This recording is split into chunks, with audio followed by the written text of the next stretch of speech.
నీచ కార్యం నువ్వు చేస్తున్నావంటే నువ్వు దెయ్యముల జ్ఞానము చేత నడిపింపబడుతూ ఉన్న వాడివే. అందుకే క్రైస్తవం అనేది పుష్కర స్నానం కాదు.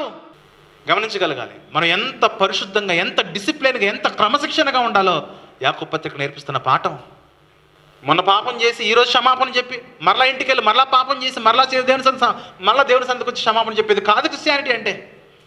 యేసుప్రభు వారం వారం చచ్చిపోవట్లేదు. యేసుప్రభు ఒకేసారి చచ్చిపోయాడు, కానీ మనము వారం వారం చంపేస్తున్నాం కదా. ఏ జ్ఞానం చేత నడిపబడుతున్నాం? కుటుంబాలు ఎప్పుడు చూసినా కుమ్ములాటే, గుద్దులాటే, గొడవలే. ఏ జ్ఞానం ఉన్నది? నీ భార్య నీకు సరిపోవట్లేదా? ఏ జ్ఞానం ఉన్నది? నీ భర్త నీకు సరిపోవట్లేదా? ఏ జ్ఞానం ఉన్నది? నీ భర్త సంపాదనకి సరిపోవట్లేదా? ఏ జ్ఞానం ఉన్నది?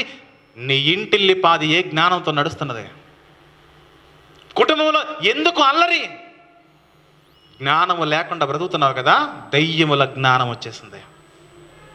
దెయ్యముల జ్ఞానం చేత కుటుంబాలు నడుస్తూ ఉన్నాయి. కుటుంబాల్లో సమాధానం లేదంటే ఏమది చెప్పు అంటే, దెయ్యము మన కుటుంబంలో కూర్చొని విలయ తాండవం చేస్తున్నాడు.